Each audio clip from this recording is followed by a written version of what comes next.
with and relative to this work, just giving you a little bit of the origin. Back in 2011, as the Feed the Future initiative was getting underway, it was very clear that agriculture didn't really have, thank you. Agriculture wasn't quite sure of how one goes ahead and tries to integrate the two, agriculture with nutrition. And in consultations with the Kenyan USAID mission, as a matter of fact, they had asked, we were talking all about the things you can do for agriculture in a seminar, and the nutritionists around the room said, well, that's great. You know, you can tell the Aggies that they can plant different foods, that they can improve the consumption of nutritious foods for farmers. But in fact, what does this do for us? We worry about breastfeeding, we worry about complementary foods, and then we take the life cycle approach, right? So what we did then was that at their request, they had asked whether we could work within the Feed the Future zones of influence to understand what mothers were feeding their children, what were her constraints, how adequate was that diet, what could be added to the diet, and really kind of unpack what was a black box of, in that case, in the Feed the Future zones of influence, understanding what could be offered. So we then embarked on this combination of Optifoods. Some of you may be familiar. If you're not, you'll hear about it. And then we coupled that with focused ethnographic surveys because we weren't just concerned about the adequacy of the diet and what was missing, but why it was missing. And a lot of that had to do with mothers' constraints. And so we really tried to capture a lot of that through ethnography. So what you can find, just a little bit of the use of this, I think what you'll find in the end is that this kind of information that was gathered has a lot of hints about using markets for bringing nutritious foods to families in rural areas.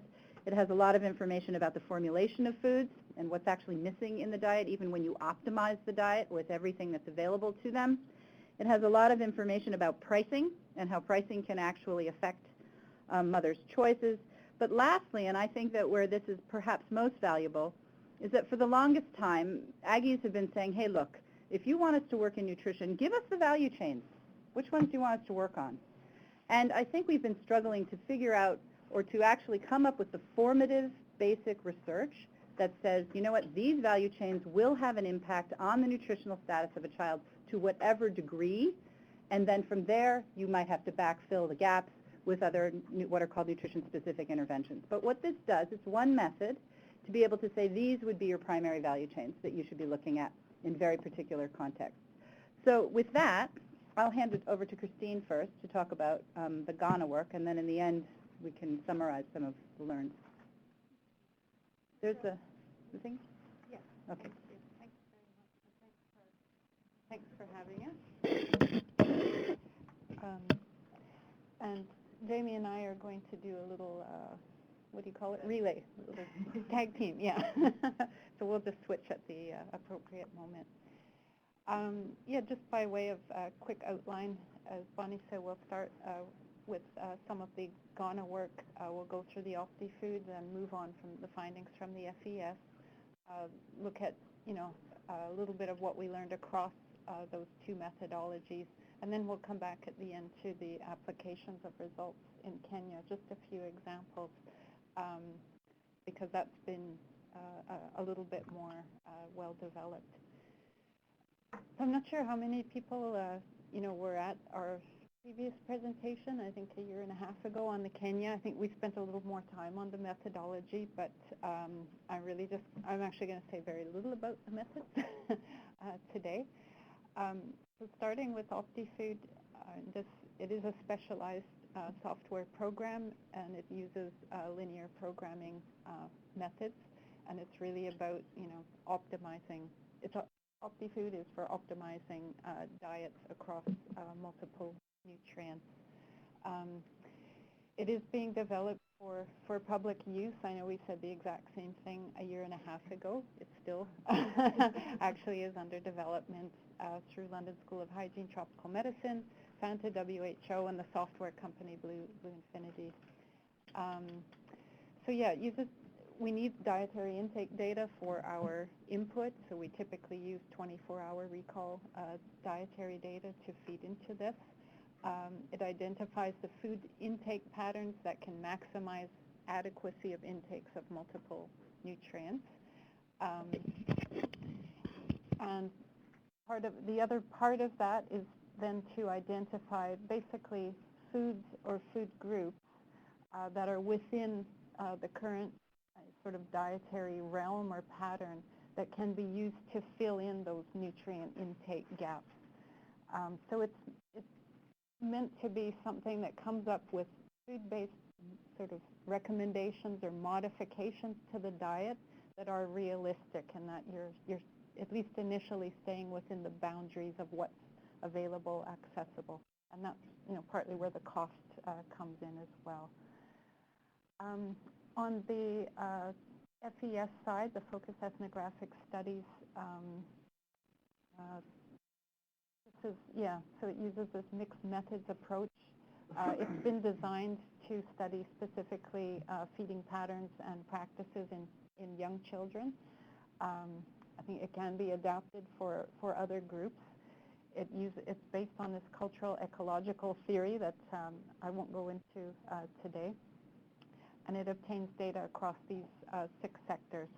So looking at diet, physical environment, the things that are actually available in the physical environment, the social environment, which would include external markets, technology, which is not iPhones and things, but even cook stoves or things that are required to produce, prepare food, feed food, etc. The socioeconomic organization and culture, beliefs, knowledge, values, motivations, in this case specifically around what you feed infants and why and how. Oh, so yeah, I just wanted to say a little bit about how we sort of envision or started to combine these 2 tools. We have a very quantitative tool and a very qualitative tool. So how do we put these things together to come up with appropriate recommendations? So Optifood, we said we use that to identify these kind of evidence-based, if you will, food-based recommendations to optimize nutritional adequacy of the diet.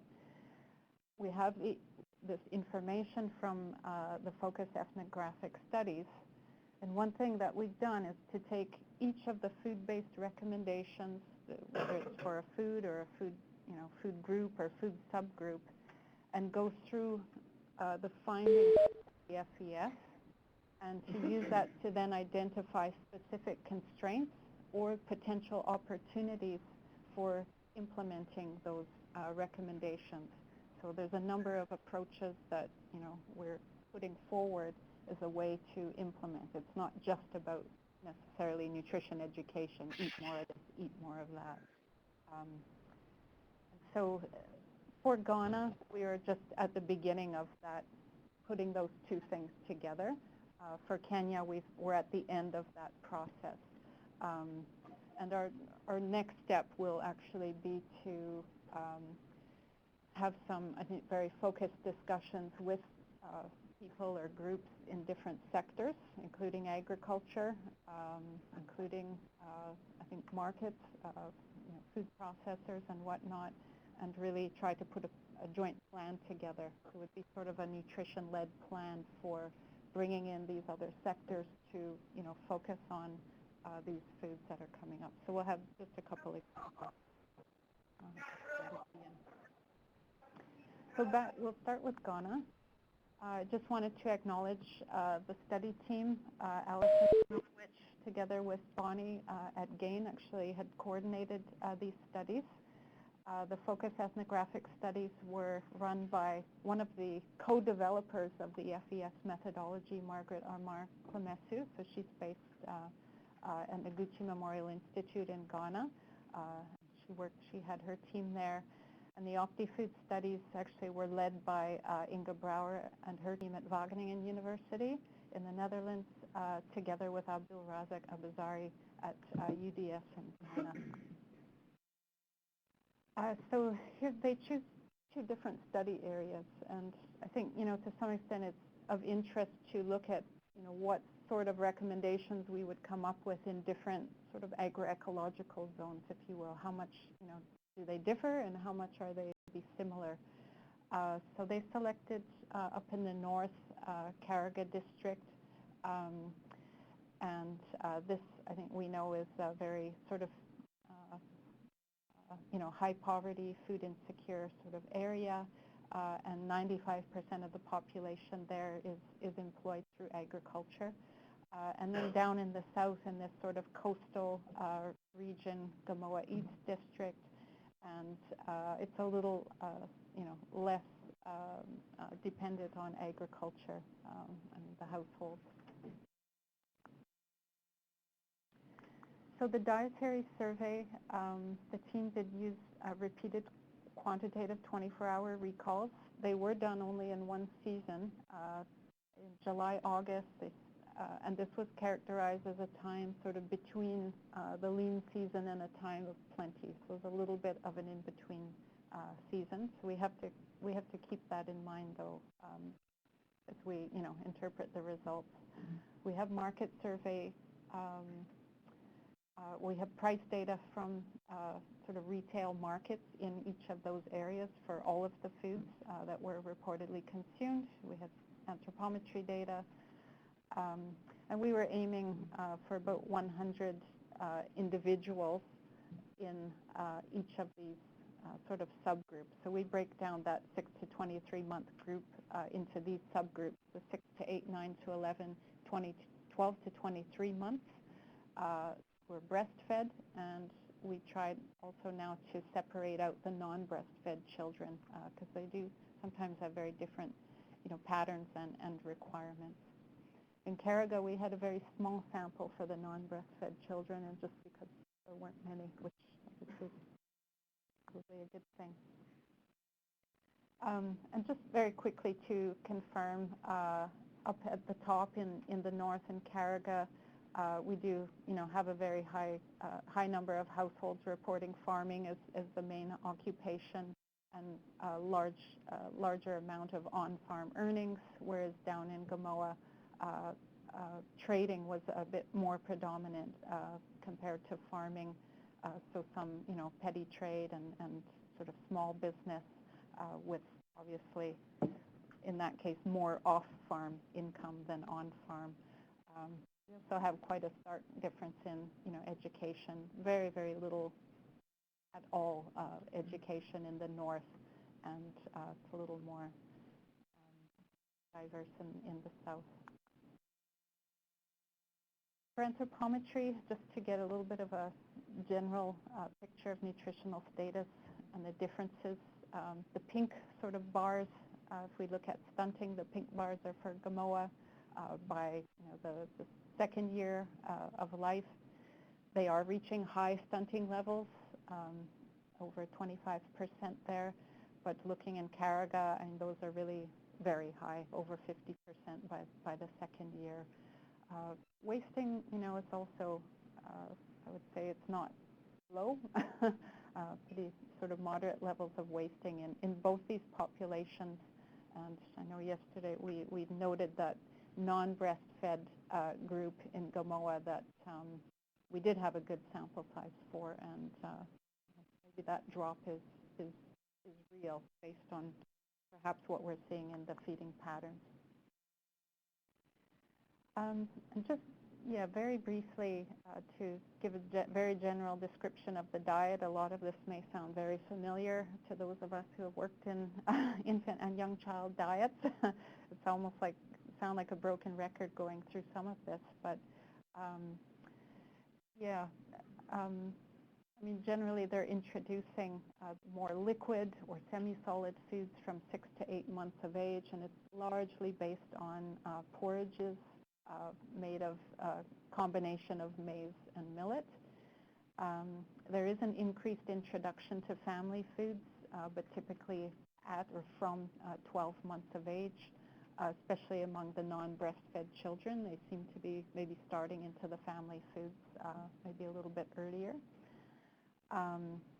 So family foods implies, the thicker foods, thicker porridges, and in this case also more diverse foods that are available. Generally all foods consumed by the youngest age group, so the foods that are introduced at younger ages continue to be consumed throughout the first 2 years, and they're just adding new things to it. There were a couple of exceptions for biscuits and fortified chocolate beverage mix in Carragher that they seem just to give specifically to this youngest age group in some cases. Yeah, and here's the broken record. Very few children consuming quality foods like meat, legumes, red palm oil, fruits, vegetables, dairy. Those meat is really not there except for fish. And these other foods, again, they're there. They're just in very, tend to be very low quantities. Yeah, I won't say too much here, but basically just to point out, some of the main foods for grains. They are, based on maize, millet, and sorghum and rice. In the north, sorghum drops off in the south. Bakery products also come in Gamoa. There's some starchy roots, cassava and plantain. And for meat, fish, eggs, as I was saying, it's pretty much restricted to fish. A lot of it is just dried fish or even fish powder in the north. Milk is not, they don't seem to have really fresh milk. It's either milk powder or the evaporated milk. Yeah. And yeah, just a little picture of the contribution of those groups to energy intake. So you can get the picture of the predominance of the grains in Carragher in particular, and in Gamoa. They have a little bit of diversity around the starch sources. Still get half their energy from grains, but they also have a contribution from bakery products and the starchy roots. Yeah. Here we were able to express the adequacy of nutrient intakes in terms of the percent of children below the EAR. So in this graph, if you're close to 100%, that's not good. And you can see I've circled in red the number of nutrients that tended to be quite high in percentage of inadequacy. So calcium, iron, vitamin C. Nobody in that sample was meeting their vitamin C requirement. Folate B12 also fairly low. And then just pointing out some that are sort of intermediate, I guess, zinc, vitamin A, and some of the B vitamins. And this is, I think, a little bit of a prelude to what we start to see also come out of the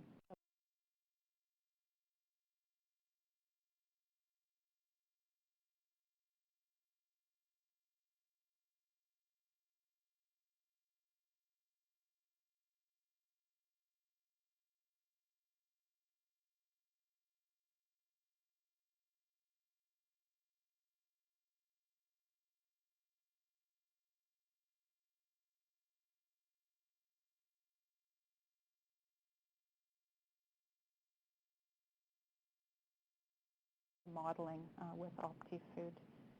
Those within and going up to the 90 foods or food subgroups, and with energy restraints, no matter, even when you try to optimize, within that dietary pattern, there's a number of nutrients that you cannot achieve adequacy for. So those are what we call the problem nutrients. Those are the ones shown in red. And we see for Carragher that there's quite a few that no matter what you do to that diet, again, within those constraints, it will be very, almost impossible, to meet those requirements. The ones in yellow are the ones where, yes, if you, change from the, say, the median frequency and increase, maybe going up as far as the 95th percentile for frequency of intake, so asking a good number of people to increase their feeding frequency of those foods, you could meet the nutrient requirements. So those are the ones in yellow. The same picture then for Gamoa, we see a lot more yellow. So there's a greater sort of range of possibilities, I think, in Gamoa for meeting those requirements.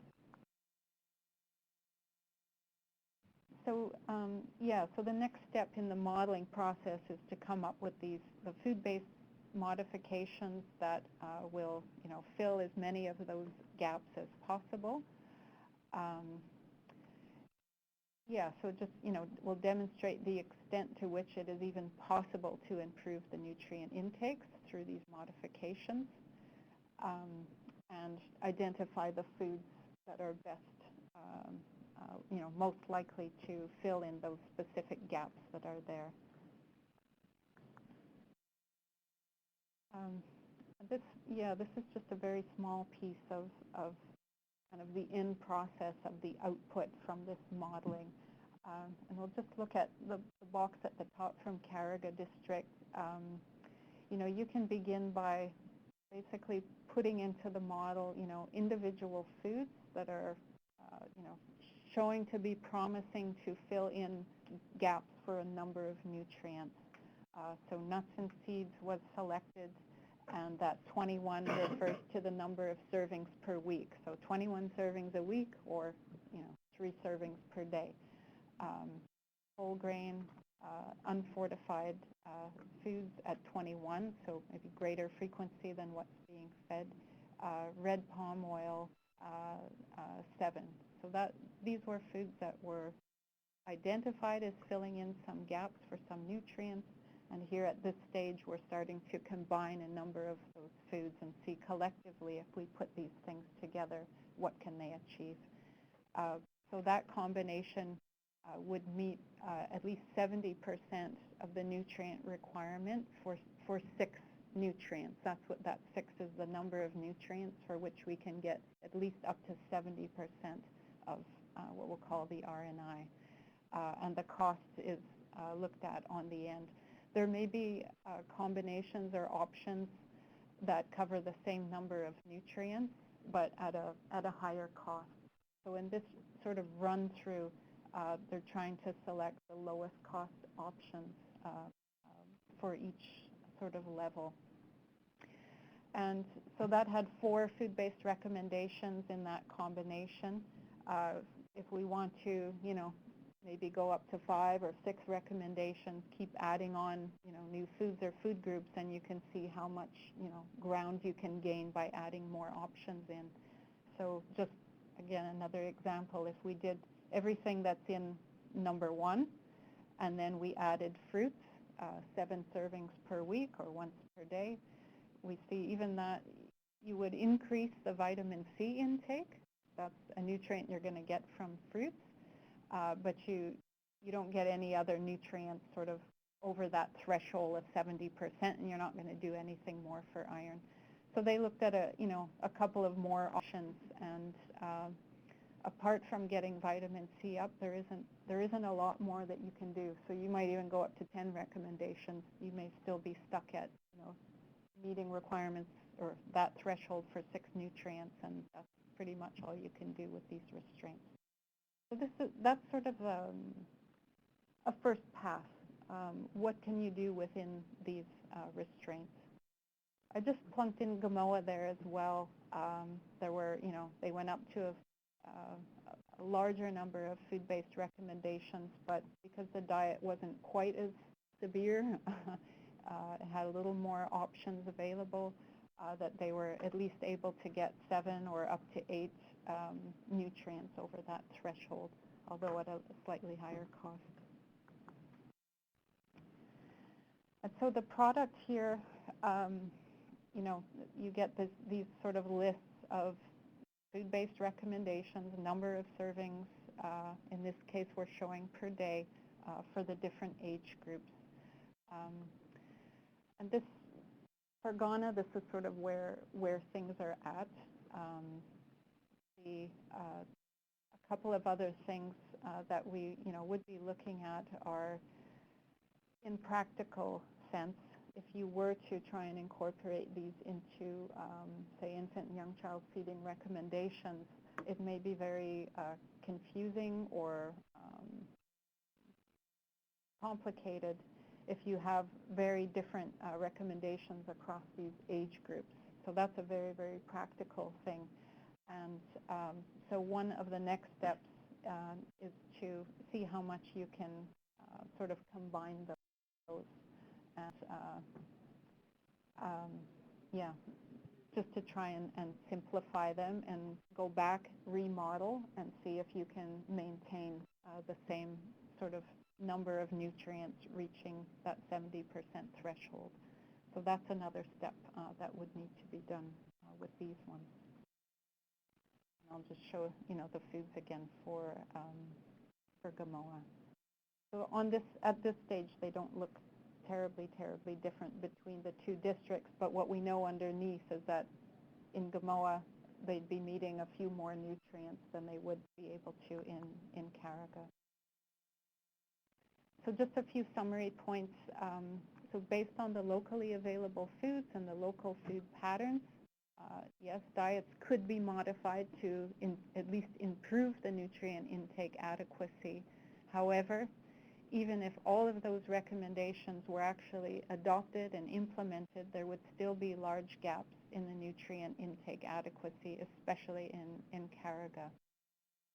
And that's where, we know that you need to go outside of the dietary pattern, the existing dietary pattern, and either bring in foods that don't currently exist.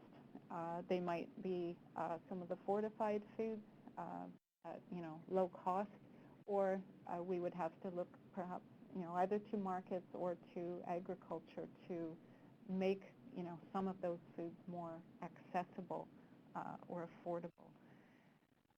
We also don't know the feasibility of, implementing these food-based recommendations, even if they're just given as, for behavior change communication. We don't know how far the caregivers would be able to go to implement them without perhaps improving the accessibility of those foods in their markets. And I think I will pass it to Jamie then.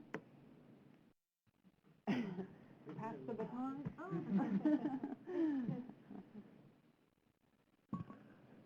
Okay.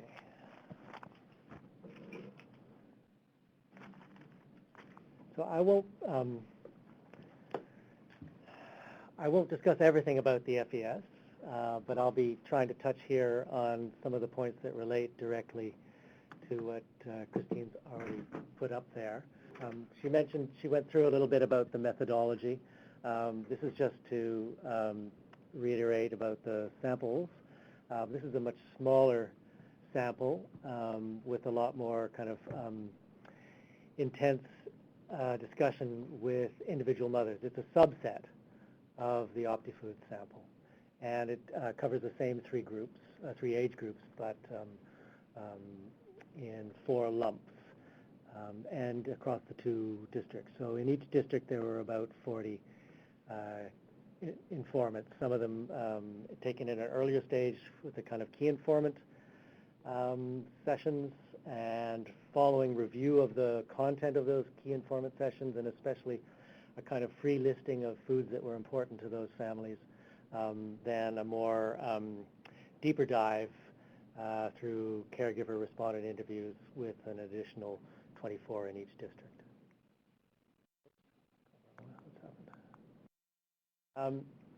One of the kind of concepts, I guess, that's used in the FES is to try and identify what is a kind of a cultural core. I won't go into that too much, but there is a sort of, there's an investigation both of a behavioral core and more of a cognitive core. In this case, what you have here are foods that were actually reported to have been consumed by families. And you'll see it echoes quite a bit of what Christine's already said. But there is some difference, a little difference between Carragher and the next slide of Gamoa. You'll see here in Carragher that all of these, in both slides, you'll see foods and the ingredients in those dishes that were consumed by more than 15%. This is not a science. It's that you kind of tailor your grouping to the picture that that you're getting from these interviews. But in this case, you'll see that. Oops, sorry. in Gamoa, the numbers tail off a little bit. So you have some items that are being consumed by fewer families, fewer children, including that fortified cocoa drink that Christine already mentioned. And, I'm sorry. When it comes to where these foods are procured, you'll see that some of these are harvested from the families, especially in Carragher. Some are purchased, but in either case, there are certain foods from among this so-called core group that need to be procured from the market. You can't do it all from your own farm. And this is kind of a crude binary picture. We do have, the numbers of individual families that were doing one or the other. But just for the sake of just making the point, you'll see here that just the X's. A similar point, but made through the perspective of one of the key family foods, which are fed to the slightly older IYC. In this slide, it centers around one of the main dishes, or one of the main types of dishes, a soup made with TZ, tuozafi, which are these maize dumplings or stiff maize porridge, but with a soup or relish, with quite a bit of variety. You'll see, actually, one of the interesting things here is despite the problem of the amounts consumed that Christine's mentioned, there is at least a foundation of quite a few different foods and food types. But the point here is that even in the season of plenty, there are key ingredients in this main dish that must be procured through the market. So on the left, you've got the family plot, which is the kind of the main thing for many of these families. A garden, which is usually a mother's garden, which can be accessed at least during the season when there's rains. And when there's not, there are some options for sourcing these foods by foraging. Nevertheless, some of these very key elements of the relish have to be bought. So looking at seasonality, this is based really just on the discussion with mothers rather than any observation of what they're actually doing. But there does seem to be some patterns. Obviously, people are using the markets more in the lean season, but there are also adjustments that families make to the preparation and the consumption of foods, including obviously reducing the quantities consumed, but also reducing the frequency of meals, changing around the ingredients in the dish, and using less preferred staples or less preferred parts of the same staple crop, and things like instead of putting your staple into a separate stiff porridge, perhaps taking a bit of the staple flour and mixing it into your relish dish to thicken it a little bit. When it comes to again, this is based on discussions, but when you talk to families in these two different districts about how this affects the children, there's some evidence that in Carragher, families believe they are buffering their children a little bit from the effects of seasonality. But of course, we've seen the picture that Christine's already presented, so we shouldn't mistake this for an actual, more protected effect for the children in the north.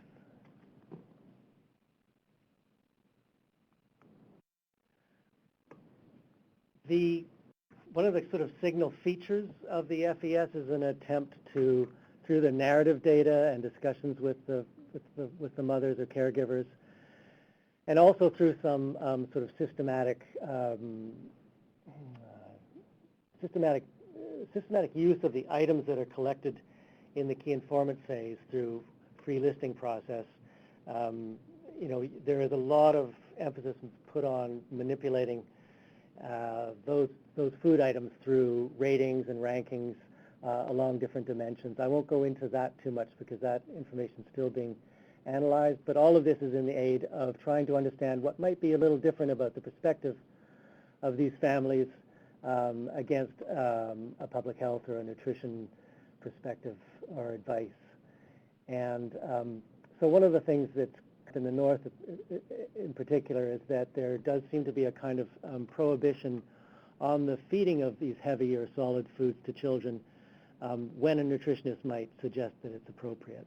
So there's this idea that if you actually give a heavy food to a child, you'll actually prevent them from walking. So you need to see them walk before you offer that. There's also a quite a sort of there's a lot of attention and concern about the way foods might affect a child's stomach, and the perception that a child's stomach actually isn't developed. Even for older children, a child's stomach might not be well developed for certain foods. And through the ratings and rankings, we have a sense of which foods those might be. There's when you talk about nutrition and the health of the children in a broader context, it's clear that they're getting a lot of information, even in the North where services aren't quite so thick on the ground. They're getting a lot of information from the local health service, and they take that seriously, but they're not always able to follow up on that advice as you might expect, often citing the cost of particular ingredients or, that they might be advised to use. But they have a very, there's quite a bit of consensus about what makes a food healthy and what makes it unhealthy. And this centers in the case of health around the ability to build or make blood, as they see it for children, and problems of diarrhea in foods that are unhealthy. And this is a kind of a narrower perspective, a simpler system that you might see in other countries where this approach has been used. Lastly, on the bottom there, you'll see these are things that wouldn't surprise anybody who markets foods. But for a kind of public health nutrition audience, it's kind of, I think it's interesting to note that although they know a lot about what foods are meant to be nutritious, when you talk to them about what matters to them when they feed their child, there are quite a few other elements that come up. So these are things, and we have the kind of detail on some of this that, you know, when it comes to thinking about interventions, if you were trying to market a particular product, some of these things could come, some of this information could come in handy.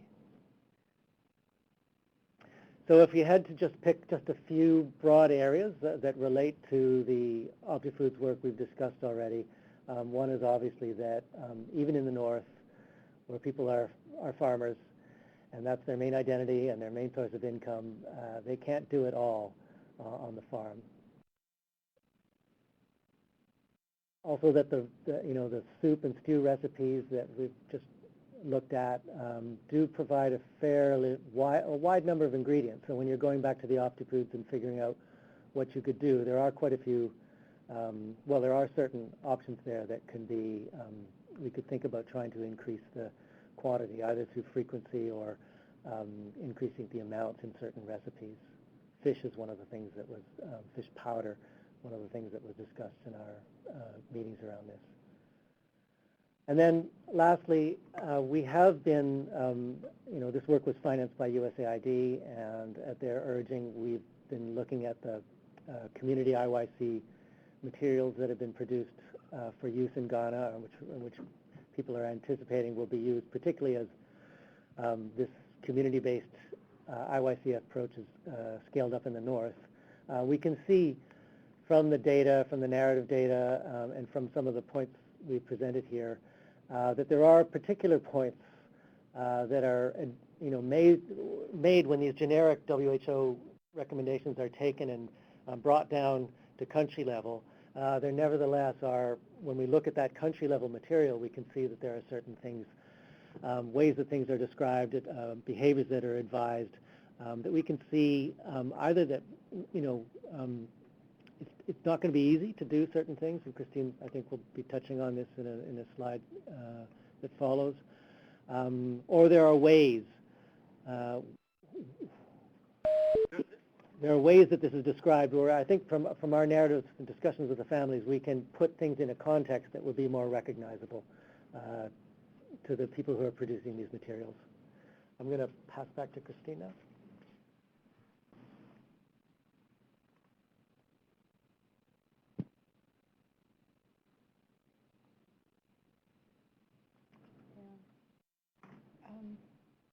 I may just skip through a couple of things, but yeah, we just want to stand back and, we've done this now in a couple of different regions, as have others, and, we're trying to just stand back and see what are some of the common themes that keep coming up, and what are we sort of learning from all of this, and what might be different. So these are just a couple observations. We have there's a couple nutrients that routinely come up as problem nutrients that you're just not going to hit them with the current sort of food supply. Iron is I don't think I've seen any of these results where iron was not a problem nutrient. maybe we already knew that, and that's good to keep in mind. Zinc commonly comes up, and calcium is it's actually from the populations we've looked at, it's just very much dependent on the predominance of milk in the diet. Milk seems to be, that thing that's filling in the calcium. And as we saw here in Ghana, they had, milk is there, but maybe small amounts, infrequent, and it's, powder. They're not getting access to fresh milk. And a smattering of, B vitamins, different ones popping up. But we've looked at, I think, again, Ghana is a good example of that, where we've had two, 4 sort of rural populations, but one is definitely more extreme in terms of the nutritional vulnerabilities than the other. We saw this in northern Kenya as well. Some of the diets were really minimal and atrocious. Those are obviously the populations where, you find more problem nutrients. You have so little to work with that, and you're not just dealing with a nutrition security problem. You step back and remember that this is food insecurity in general. They need more food, and, also it clearly needs to be of better quality.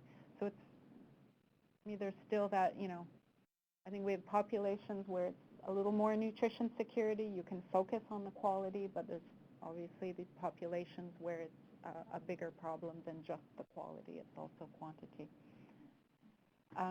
In all cases, I think there's an apparent need or apparent benefit for an appropriately fortified complementary food item. That really, for me, that really comes out. When you do have a fortified complementary food available for your modeling, meaning it is consumed by at least a small percentage of children, obviously the model tends to pick that. And what I find interesting about that is, those tend not to be the least, they're not the least expensive foods, probably why maybe few people buy them. But they do show up in the models, and they can often be selected as part of the low-cost solution. And maybe it's, a small number of servings per week, but when you look at it at that perspective, I think that especially if a fortified complementary food could be appropriately fortified. Many of these are not specifically fortified for, infants and young children, and they're not necessarily priced for, specifically for these poor rural populations. A few people will pick them up here and there, but I just feel, again, maybe this is something we've kind of already known, but I think this just shows there is a place for more work around that, and we know how much people are accessing, using the markets to get their foods, including for infants and young children diets.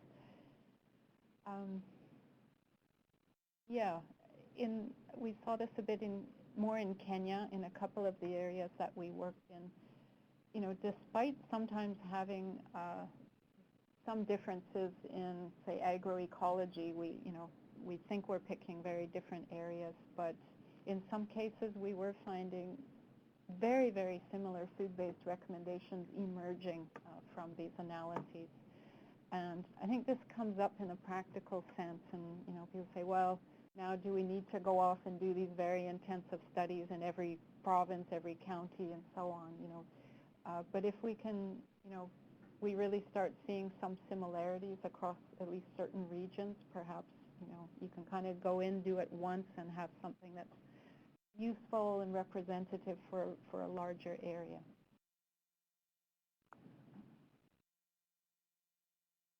Kind of to jump through some of these. Yeah, just to end a little bit, coming back to Kenya.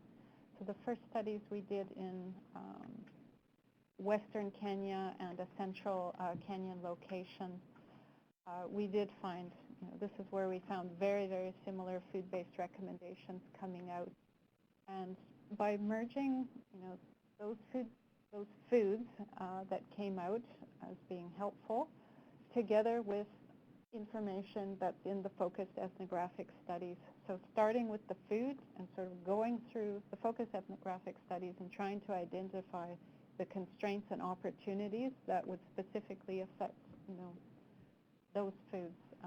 We're able to come up with sort of categories and where we think the best options would be for getting more of those foods ultimately in the diet. So for BCC alone, we felt that green leafy vegetables probably, to a large extent could be addressed through some very specific formulated messages, nutrition education sort of messages.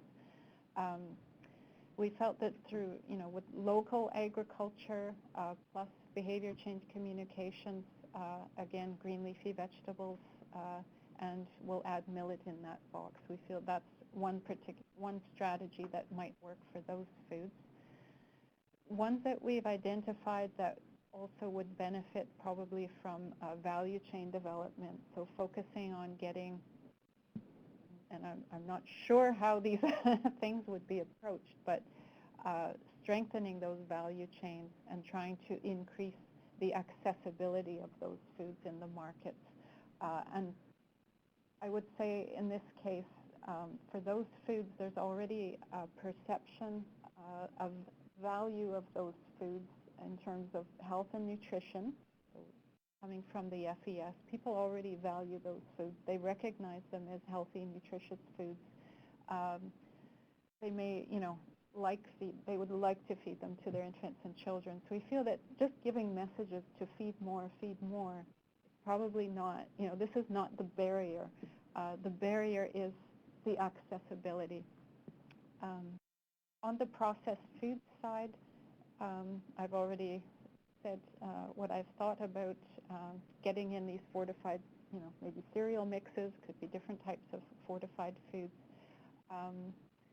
Low cost, the cost needs to be addressed, and we've also would like to consider, cost dependent, but it's very clear in these areas in Kenya that time and resources for cooking were a major constraint. Time for preparing different foods is very difficult for mothers to have the time to prepare completely separate foods for the infant from what they have to prepare for the rest of the family. And that's also tied into the very high demands for having water for cooking and firewood in particular, fuel for cooking. So they're always pressured to find, to minimize those constraints. And even at a local level, this doesn't necessarily need to come from commercial, processors, but there is sort of a practice to produce either at home or sell in the market blended cereal flours. So combining, say, maize, millet, and bean flour, that may just be another way to get, maybe more millet and beans into the infant diet in sort of a convenient way.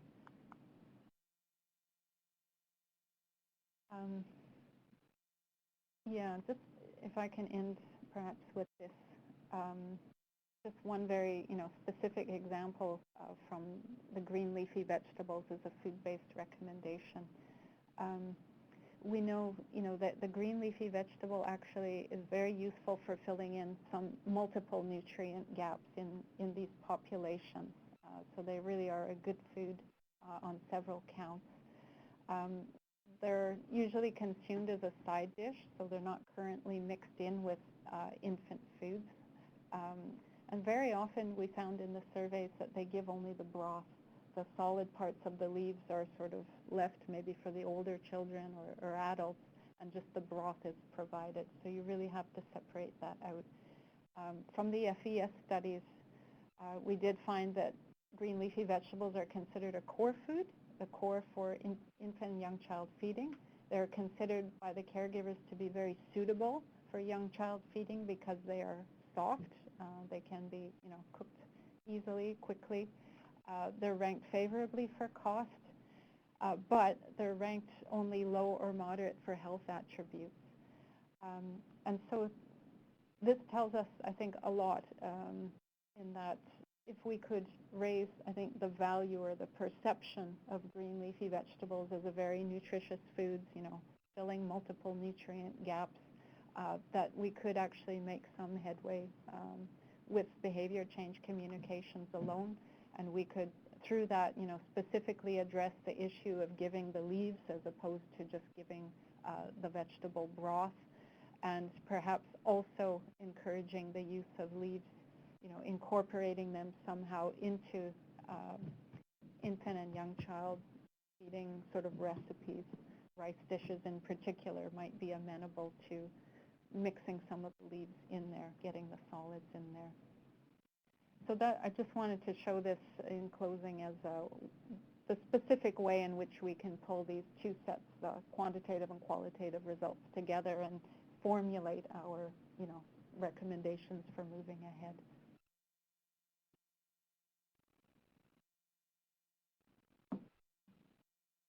Thank you for the excellent presentation. That's it. Thank you for the excellent presentations. I have young friend Bonnie, Christy, and David. I think there were a lot of really fascinating things in that. We move into a question time. For those of us who are in the room, this is going to make no sense for those of you who are online. You will see we have these little things. There's only actually 3 of them. So we need to use these so that the people online hear what we say, whether it's brilliant or maybe less brilliant, which means the audience in this room could look like it's playing a game of Twister by the end of it. So, if you're online, just think of us all crawling over each other to access these little things. If you're in the seats behind who aren't at the table, you're going to have even more fun reaching one of these. I'll take a round first of, say, 2 or 3 questions in here, and then I'll give the speakers a chance to answer. Let's all try and keep our questions and our answers reasonably short. And then for those of you who are online, who are busy emailing, reading other things, and doing things while you're listening with one ear, this is your time to start sending your questions in, because after this round, I'm going to come to you for what you would like to ask, okay? So, first question in the room. Yep. Can you introduce yourself as well, please? Hi, I'm Joan Jennings. I'm with the top program funded by USA Food for Peace. I was curious about macronutrients, and in particular protein, and in more particular between breastfed and non-breastfed children.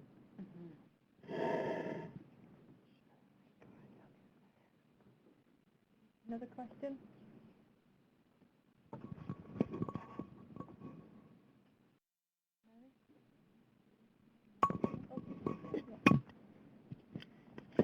Mary Armand, UC Davis.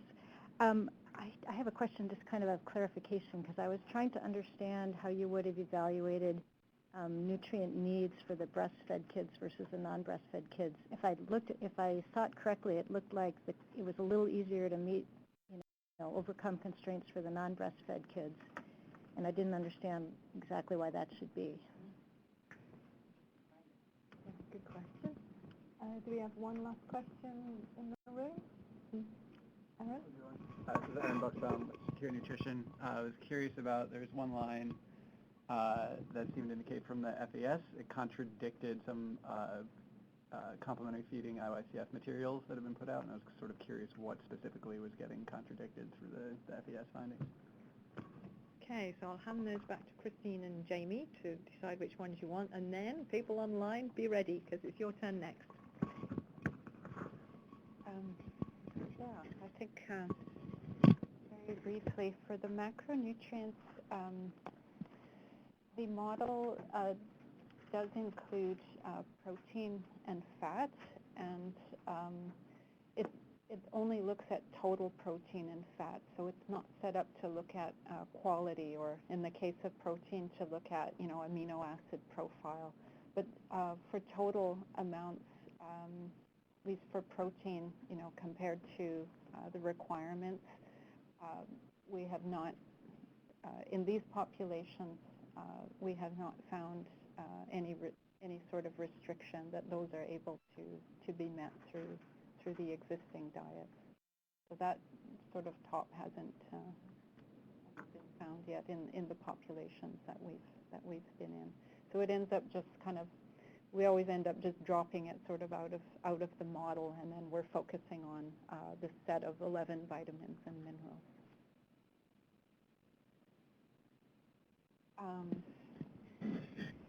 On Mary's question, I feel like I don't know if we can. There's a better way to zoom back. Was it the problem nutrient slide where it caught your attention? It was the one with the colors. The red and the yellows? Yeah, but also I was just wondering, because you're evaluating against requirements, but how are you counting breast milk intake and nutrients from breast milk? Yeah, sorry, I did, I think we dropped off a slide on some of the model assumptions.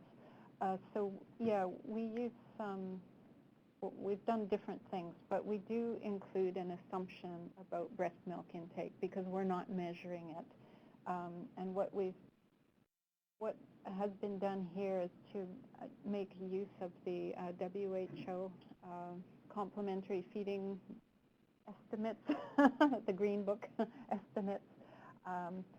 Typically, we might use the average breast milk intakes for developing countries and I think the nutrient contents associated with that. In this case, it is a very good point for this data set in particular. The researchers decided to use the low breast milk intake assumption because they felt, from their knowledge and working in these populations, that breastfeeding actually was probably, very low to inadequate. So this modeling has been done with using that assumption. In our other studies, we did look at, we never used the low assumption, but we used the moderate one and then another method for trying to get at breast milk intakes based on total energy requirements. So we did some sensitivity analysis using those two different assumptions, and in the end we found it actually didn't make that much difference in the food-based recommendations coming out. But I think in this case, because it is quite different, that if they remodeled it with the average breast milk intake assumption, I'm sure we'll have some differences in what's coming out. So thank you for bringing that up. Is that? Yeah. Okay. The contradiction. Yeah. Well, yeah. Hopefully I wasn't contradicting myself. No, I think what I meant to say there was that, the generic, I think UNICEF-sponsored guidelines have been brought down to country level in, specific, some more, some less tailored versions for country use. So if you take the Ghana guidelines, or at least recommendations, and the tools and materials that they're offering you to use in your encounter with the mother, and you take, on the other hand, the FES, you can see, well, for instance, the recommendation that, you move as soon as you can towards these thicker, more nutrient-rich foods. We've seen from the FES that there is this kind of cultural prohibition on doing this until a certain point. The guidelines offer advice about adding meat and eggs to achieve variety, but we can see in in Carragher, there really isn't any meat or eggs in the diet at all. But if you substituted fish instead in the recommendations, that would be one. They talk about a certain amount of snacking. Culturally, there isn't really a concept of snacking, although it's sort of how you define things. You could say that's just semantics. But I mean, these are the kinds of things that you kind of need to look at. Even something like for the development of motor skills, I suppose it is, that people advise you get your child to use the spoon, hold the spoon, feed himself. I mean, this is a culture where, I mean, unlike us, where, you start as a child eating your hands and you end up with a spoon eating as an adult, it's kind of the reverse. The sign of being an adult is being able to actually use your hands in the family pot. And what you're doing as a child, what the mother uses the spoon for is to avoid the inconvenience of mess. So she feeds the child herself, rather than, the situation where in the West where you might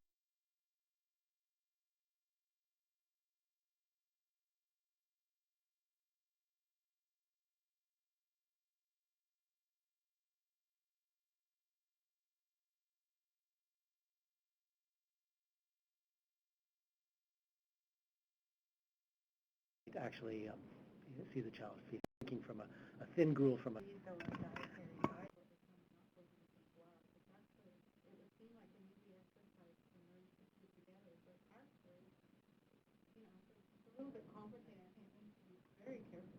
Some of it's seriously complicated. Yeah. And some of it is just a matter of, switch fish for meat in point number 3 or whatever. Yeah, it's the same. I lived in Bangladesh, and infant feeding is the same there. As soon as they get to complementary foods, it's literally shoveled down the throat. The woman wants to get it done very quickly. It just keeps going down. The child regurgitates, gets a burning in the throat, doesn't want to eat. Yeah. So it's a pretty disastrous downturn in nutrition. I think Bonnie wants to add something. I think it's worth maybe Jamie bringing out this whole idea. I remember from the Kenya work last time, there was this whole idea of women's time famine being a real constraint to feeding children adequately. And I wonder if you could give any observations in Ghana. And I know particularly, Gamoa is quite a different livelihood than is Carragher. And so what did you see in terms of women's time famine being, a constraint to feeding children? Can you hold that one, because I probably speak we're in the next round of questions. Sorry, I've never been able to control Bonnie, so what can I say? Let's go and take 2 or 3 of the online questions. All right, I'm going to start with Kristen Kapos, who asks, I'm curious to hear the reactions of Ghana's MOH on the results, particularly in Carragher district. What were the reactions by government stakeholders? What do they feel they can actually change to improve infant and young children's diets in challenging contexts like Carragher? And you want 2 more? Yes, please. There's a question from the mysterious SN, who asks, how high an interviewer's skill level is required to implement FES in a useful and unbiased manner? And then Abby Conrad asks, do you have any recommendations for additional resources on FES? Great. So Jamie, do you want to start on this? See, this is a lot of focus on the FES. Yeah. Here's your microphone. Okay. Well, it's taking the last first. We may actually, I don't know if you can tell there, whether you have Gretel Pelto online. Mm-hmm. Well, she's really the originator of the FES tool, and it comes from her early work in acute respiratory infections and vitamin A deficiency, where she took a kind of 2-stage qualitative approach and mixed in some of the systematic data collection tools from anthropology. Gretel could, if she could speak, could answer this much more articulately, much more accurately maybe. But Gretel has been assisting GAIN with this tool. GAIN has essentially made this tool public domain. It's been slightly orphaned as the GAIN website was being redone. So at the moment, I believe the modules are with the HF Tag website, but I'll confirm that. And if we can get his email, I'll just make sure that we can put him in touch. And as soon as the FES modules are back on the GAIN website, that would be the place for him to get them. Then we had skills for FES. That's a tricky one. So the E in FES is ethnography. The degree to which that particular skill is needed is limited by this module. It's meant to be, if you have a reasonable training, the right kind of training, it's something that can be done by local teams. And Christine actually knows the Kenya work better than me, but there have been 4 or 5 of these done now in Kenya, and some of the same people have been building their ability to implement this as they go along. So it's not that they're starting from scratch each time, but it's I think for the kind of landscaping approach that we're mostly discussing here, this is something that people can learn. The more you dig down and you rely on a sort of truly ethnographic reading of narratives, then the more important it is to kind of have very close attention from sort of a qualified ethnographer or anthropologist in real time, so that what's being returned can be examined, and then questions can, people can go back out to the field for the next round of interviews with some guidance. So it's kind of a trade-off, and it sort of depends on what you're really trying to discover through this. And then the last question about the MOH in Ghana. This work has been presented to the USAID mission that funded it in Accra, but it hasn't yet been widely disseminated in Ghana. And I just saw some emails this morning about a plan to do that on a particular date, and I don't actually have that in front of me, but I would think that it'll have next month, is it? Yeah. Okay. Yeah. In Kenya, we have disseminated it to even at the district level in Kenya. Yeah, right? the county level. Yeah, if I can maybe answer that question sort of from Kenya.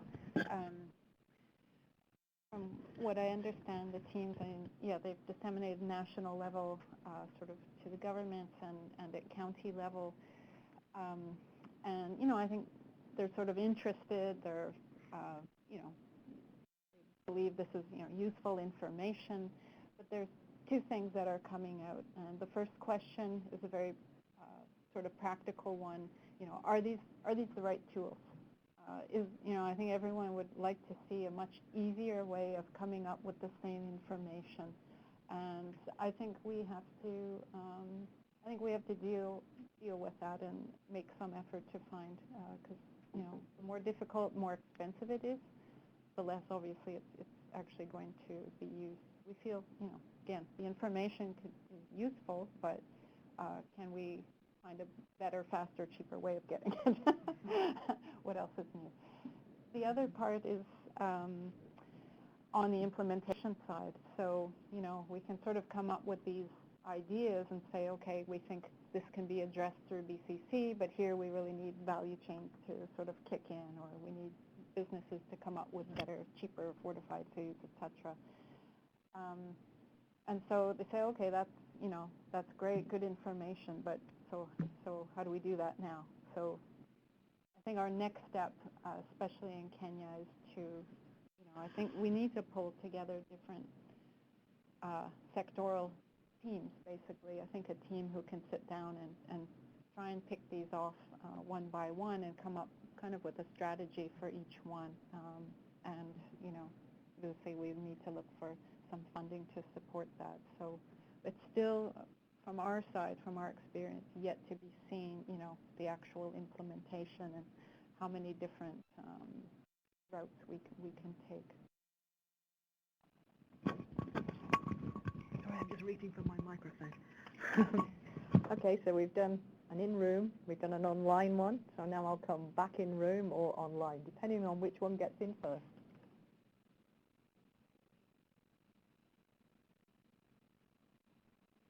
Mary? I don't want to hug. Let's take a minute to see if anyone else has questions. I just want to add Yeah.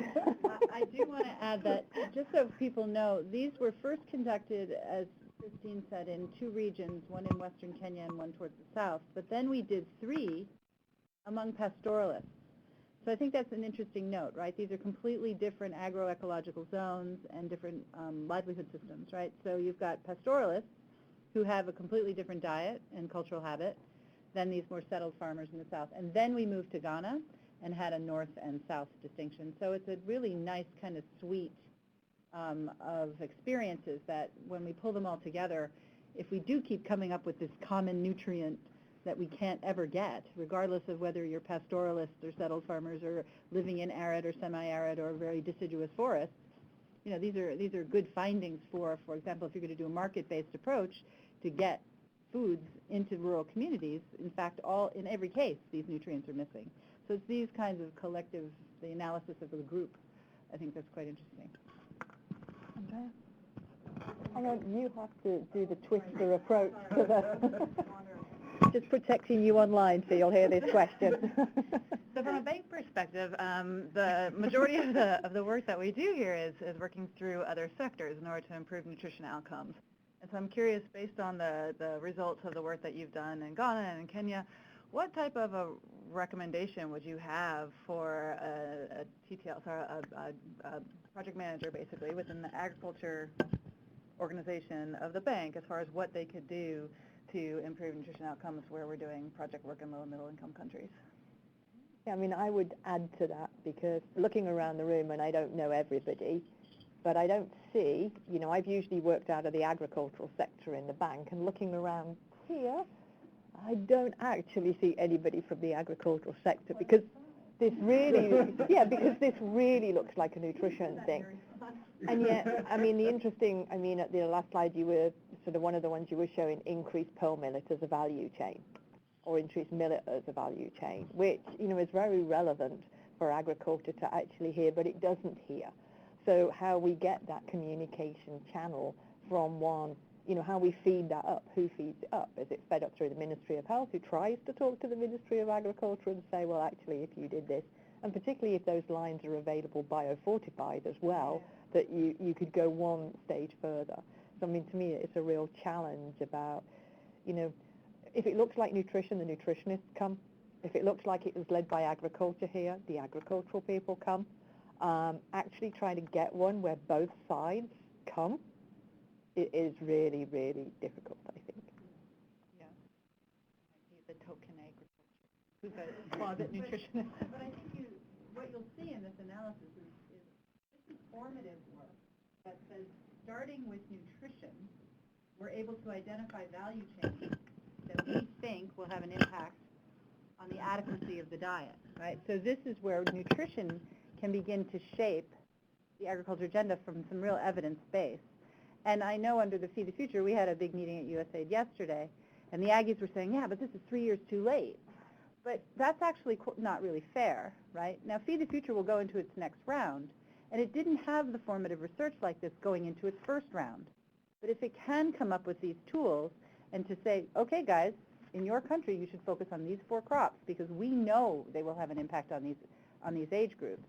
I think that that's very powerful and it's necessary going into the next round of, you know, big investments in agriculture to meet nutritional needs. I've got a question from online from Rolf Clem, who asks, can someone clarify the key differences between Optifood and cost diet methods? No, Ralph. Well, because Rolf, this is what you're going to get from this crowd.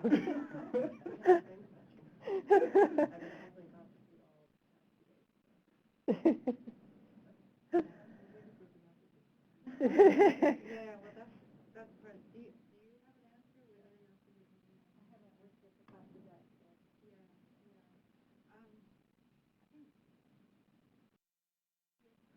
Oh, it's off. Sorry.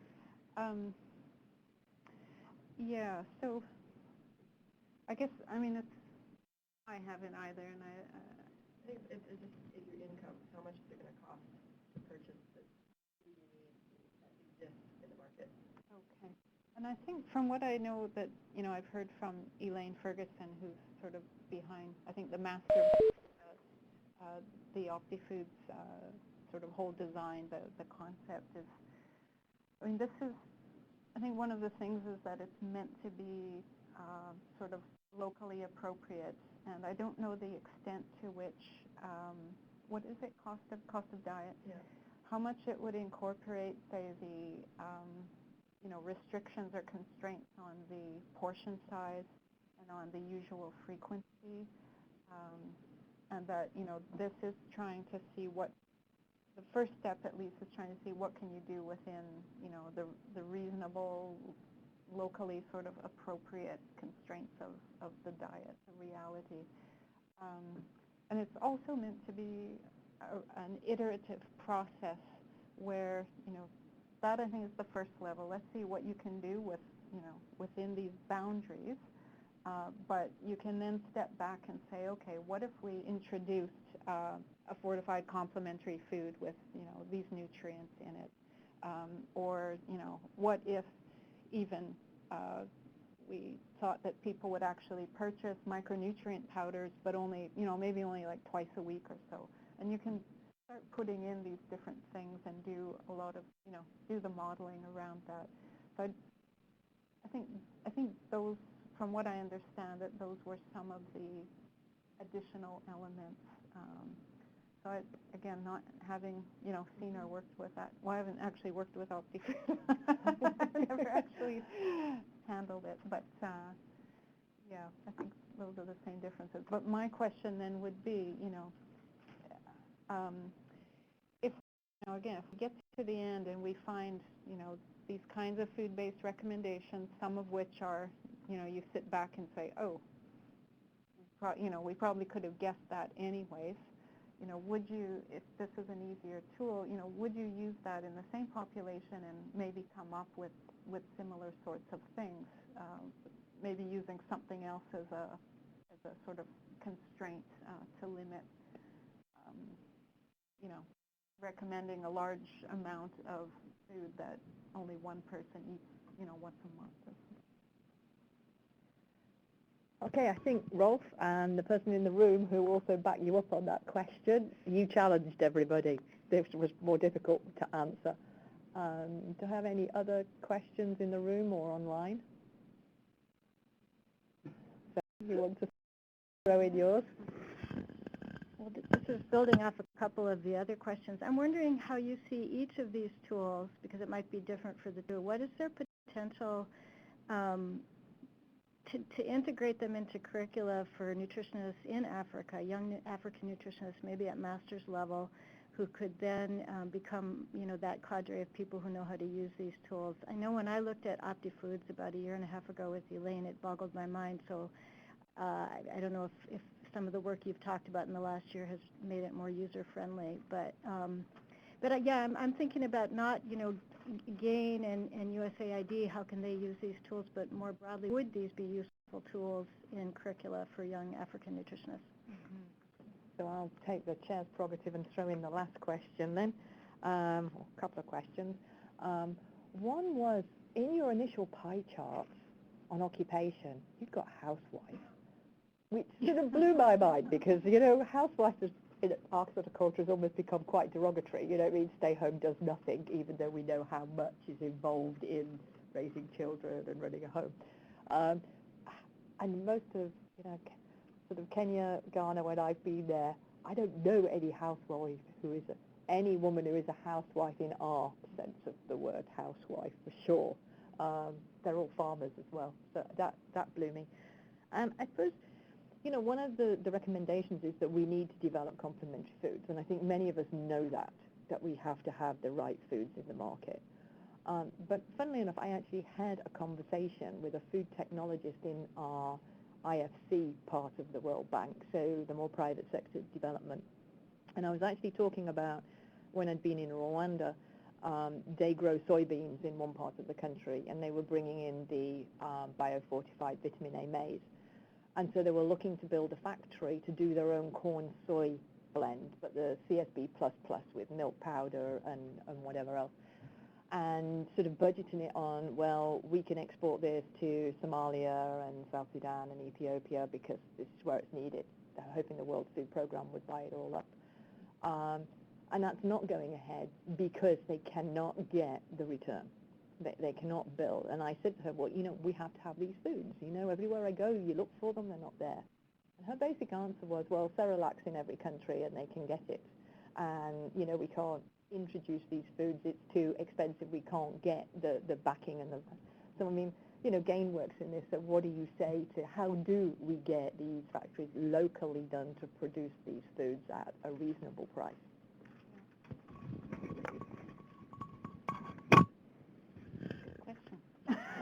Well, we have some observations from some of the work we've done in the past, and complementary foods and foods specifically and only for infants and children is a very tough business to be in, because these kids grow out of these products. Yes, but it's still not a very large population for a company. And so you often find that companies, and Jamie, you may have more experience through Valid, but they're often piggybacking these products on top of another product line that they already have going. And I think that's what we found is that the most success in moving complementary foods isn't when it's just a complementary food company, but they actually use complementary food as one of several product lines. We work in Ghana with a company developing complementary foods actually that has been quite successful. Yes, and that was where the first FES was done. And that's an actually really interesting use of FES because this company, which will remain nameless, produces complementary food at the time was not fortified. And so GAIN was encouraging them to fortify, and the real question that came up was that, it would have a slight increase in price, but would the moms still purchase if it was just even one citi's more? And the FES allowed us to go into the urban Accra and ask moms precisely what they would pay one citi's more for. And the conclusion, and I'm glad that I believe it is too bad that Gretel isn't on the phone because this was her work, but my understanding was the conclusion was actually if you had made it instant, she would pay that extra cedis. And so your fortification actually piggybacked on women's time famine as the constraint, which comes to my question that we never got to, which was this question of time famine and what we're seeing in Ghana. But in fact, it is a market that is a tough one if it's on its own. Is that an answer? Any closing thoughts from Jamie and Christine? Well, just on the, you mentioned Cerelac, and interestingly, one of the things that you see in some of the narrative content of the Ghana FES is that in the north of Ghana, where not to have the money to actually use Cerelac, they nevertheless have a very strong idea of what it is, that it would be healthy for their children if they could afford it.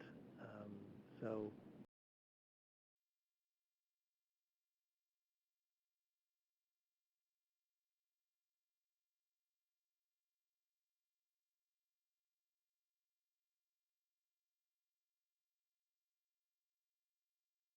The use of an FES focused business of the risk of force feeding. Well, if you use an FES around that sort of concept, you find some interesting things. So, for instance, in Bangladesh, one of the things the FES turned up is that it's not either because of the sort of recent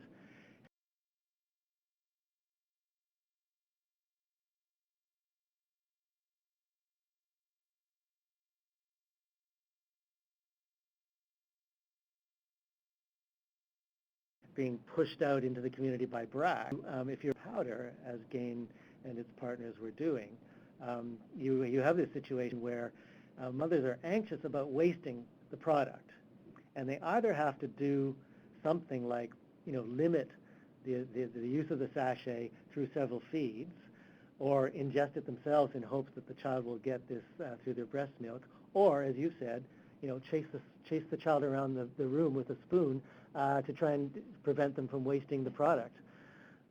So anyway, that Bangladesh work, which was, as I say, focused around a product, turned out to be quite an interesting use of the tool. I mean, what it did there was it really did bring out a lot more of the cultural sort of issues between sort of growth, health, nutrition, and food in a deeper way. So you got it sort of elaborated through the FES a whole picture of at least 3 systems of food and a health sort of categorization. You have your modern health system promoted, represented by the BRAC, Shasta Sevica, the woman who's going around and door to door promoting good, healthy practices. You've got a kind of humoral system of hot, cold, which foods actually fit into, not just diseases. And the micronutrient powder, if you're promoting it, you need to prevent that from becoming too identified with either the hot or the cold end of that scale.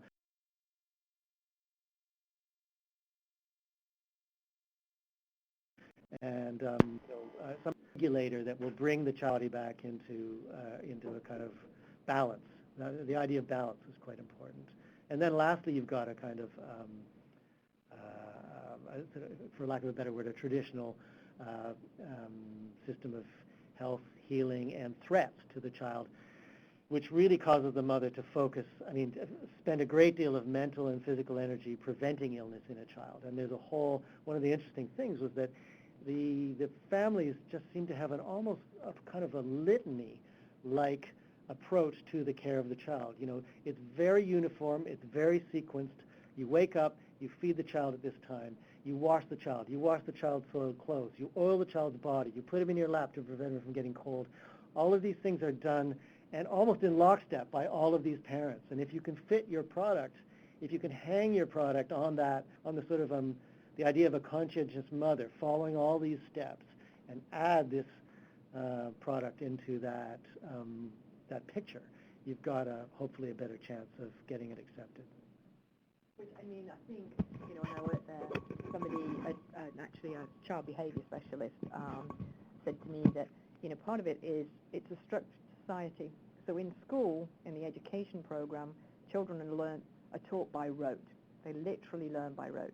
And each year there's an exam, and there's only 3 exams. So whichever it was one year, it's one of the other 2 the next year. And teachers literally teach them exam questions. So they will even write a learned essay. And so somebody was telling me, she was in a different type of school, and her friends couldn't understand that she wasn't revising one night because she had an exam. Whereas this exam was going to be, discuss your views on. So she said, I make it up when I get there. But, that was completely and absolutely unacceptable. You cannot you can't do a crash where you put children in a room and put a set of toys and let them get on with it. You always, it doesn't matter how many times you ask them to do that, they will not do it. They will actually then go in and give a toy to each child. So, it's some very structured sort of learning, and that it's really hard to break. Christine, do you have any final comments? We're a little over time now.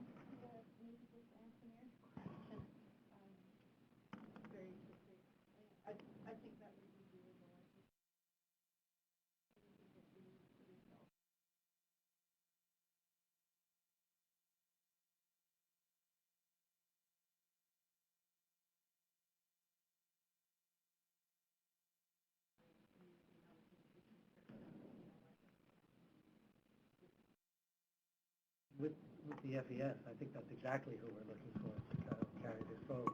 It does need to be a system of support for that, so that they can, make the best of it. And but that's exactly who, it's that person who has a foot in the culture and doesn't have to learn it all from the outside like the rest of us. They're really great at this kind of thing. Apologies, because we've run 2 minutes late, given we only started 4 minutes late. Now I'm 6 minutes over time. So apologies for this. I broke my duck. I'd like to thank everybody online, particularly for being here, because, I do a number of webinars and chair events online, and it's much more challenging to stay focused and engaged. So thank you to all of you. Thank you to everybody in the room for all your questions. And thank you to the uncontrollable Bonnie McClafferty, and also to Christine and Jamie for all your input. Thank you very much. Thank you. Bye.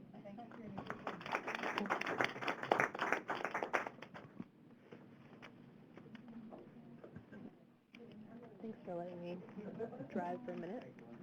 What is your problem? Are you coming black box?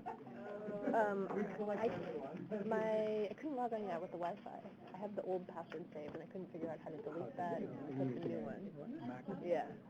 I have done it once before, and then never been able to figure out how to do it again.